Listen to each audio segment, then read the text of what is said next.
我们眼前所在的地方，便是位于山西省运城市稷山县的马村砖雕墓。这是一处金大定年间的古墓，距今已有800多年历史。墓主段氏家族是当时的医生世家。此墓占地面积2万多平方米，内中共包含14座墓，目前一共发掘了9座，但截止到我去的那天，一共只有4座对外开放，其余的是关着门的。那好啊，富人启门，我也启门，可惜另外几处的门上了锁，没启动。但这一路的所见所闻也已经足够精彩了。马村砖雕墓的最大看点就是墓中的富人启门浮雕。据说当初这边曾经有盗贼进来过，然后他一眼看到这处富人启门，还以为墓里的人复活了，就吓得他屁滚尿流，连滚带爬的逃出了墓室。这件事是口耳相传的事情，但绝对是合情合理的。经常摸黑下墓的朋友都知道，你在昏暗的墓穴里边往前走，然后拿手电一照，发现旁边平白无故多了个人，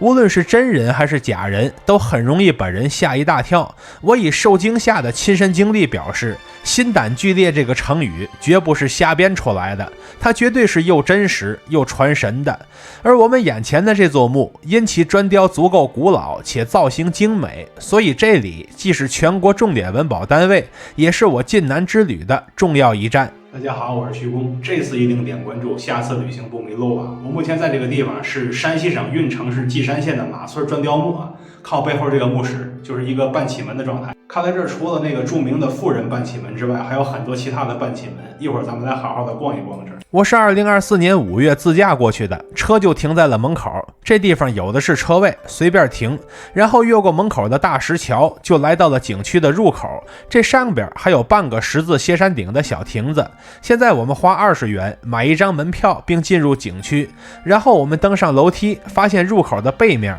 居然是一座面阔3间的戏台，它被明确分出了前后台，属于是明清形制。根据过往的经验推断，它是清代建筑的概率更大一些。现在我们一路往后走，能发现后边有几座古风建筑，建筑里边有一张海报，我们可以从这儿看看稷山县当地还有些什么其他的看点。再往后走了一段，就看到了一座卷棚歇山顶的小房子，那就是马村砖雕墓的入口了。现在我们准备下墓了。我记得特别清楚，5月份的地表已经特别热了，但一下到这墓里，立马就感觉寒气刺骨，和上边一比，最起码得低了10度。夏天墓里都这么冷，那冬天墓里得什么样啊？所以各位务必注意防寒。除此之外，这墓里也比较潮湿，不像外边那么干燥。来之前我还担心，如果墓里光线不好，说不定得自己打手电，所以我给冷光手电提前充了电。但下了墓之后发现，墓里边灯火通明，根本用不上手电。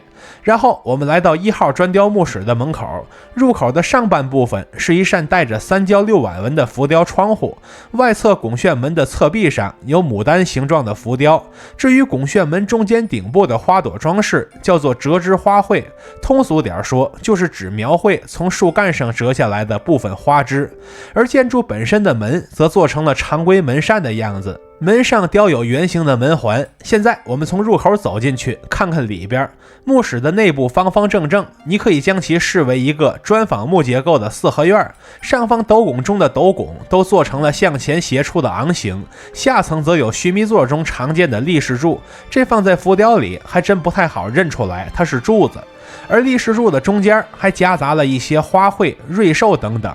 再往上看，就看到了久负盛名的妇人启门，门是半掩的红色大门，一妇人在后面侧身露头，这是非常常见的墓中装饰。相传当初就是这个地方给盗墓贼吓坏了。它上方的屋檐附近则做出了几层的斗拱，很有木构建筑的观感。然后我们来看侧面，这些都是面阔3间的厢房，第2层的勾栏之内是各式各样的石仿木浮雕门。最右边是双焦4碗纹，中间是3焦6碗纹，左边也是3焦6碗纹，但花纹排布和中间不同。上方也是和前边一样的斗拱层。余下的几个墓室两侧基本都是同款的构造，仅窗棂花纹形状不同而已。后方是一个平面的十字歇山顶亭子，里边还有吹拉弹唱的人物浮雕，这些都是杂剧人物。右侧则是牡丹浮雕装饰，脚底下还有个小麒麟浮雕。这都是现实中公认的祥瑞象征。然后我们顺着一条向下的岔路走到下一个墓室，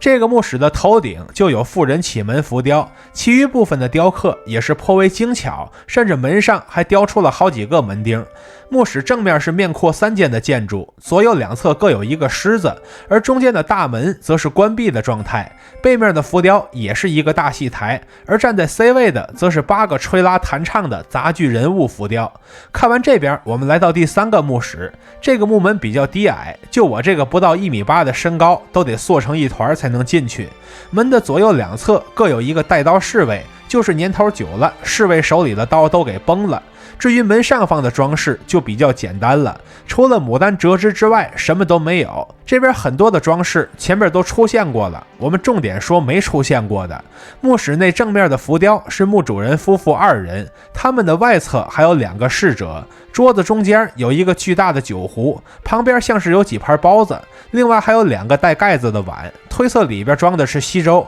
因为装醋用不着这么大碗。这种风格的浮雕叫做开方砚，是宋辽金元墓葬的常见装饰，表达的是人们对家庭和谐的向往。然后看背面，这边的精彩浮雕也不少，这些散装的人物浮雕，据资料说是24孝图，但我看不出来这到底是哪些个抽象故事。另一处4个人的则是元杂剧图，看来山西人在800多年前就开始一方水土养一方人了。最后我们看侧面，这两边格子门上的门板上雕刻的全是整盆的花卉，上方有的是三角纹，有的是龟背纹，彼此间又各有不同。另外最下方的立式脚下还有2层复联，这个我刚才都没发现。现在我们来到第4个墓室，墓门外侧的造型竟然是一波3折的捆门，这个墓门上边也有门钉和门环浮雕，墓门的顶端则雕刻出了一大盆菊花。现在我们走进墓室内部，发现正面砖雕建筑为歇山顶，面阔3间，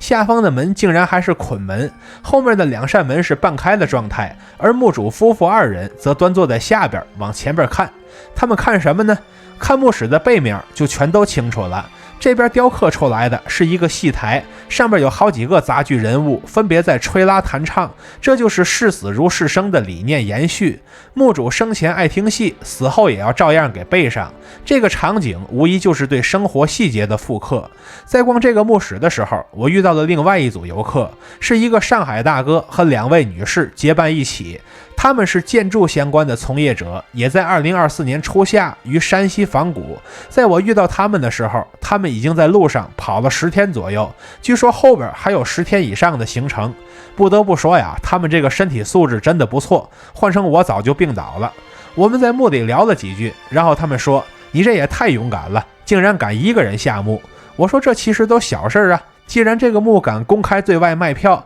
证明这墓里肯定没什么。如果这墓里真的有什么，那他们就不会对外卖票了。所以其实没什么可怕的。”临走的时候，我恍惚想起来一件事儿，这边的墓室只开了4个，我能不能碰碰运气再多看1、2个呢？万一他们没上锁呢？然后我就摸黑探索了一下，发现门上有锁打不开，就只能暂时放弃，等官方正式开放新的墓室之后再去现场参观不迟。至此我们就看完了一整个的马村砖雕墓。其实综合来看，这边所出土的文物并没有多少，而它最大的价值则是以砖雕的方式栩栩如生地复原了宋金时期富人的生活面貌。毕竟史书里的文字太过干瘪，而出土的地下文物不仅外貌大有变化，而且是太过散装了。但这砖雕墓中的造像，哪怕是历经数百年的岁月，也能把过往的画面一五一十地复原出来。我们甚至能在这里找到那过往的岁月在当今时代留下的那些影子。其实文化的传承早就融入了我们的生活之中，它可能是我们日常吃的一顿饭，听的一首翻唱歌曲，或者是一场相聚。而这一切生活的根源就藏在地下某个深深的角落中，等待着我们来唤醒。看到这里的朋友，欢迎订阅加小铃铛，和徐工一起读城，一起旅行。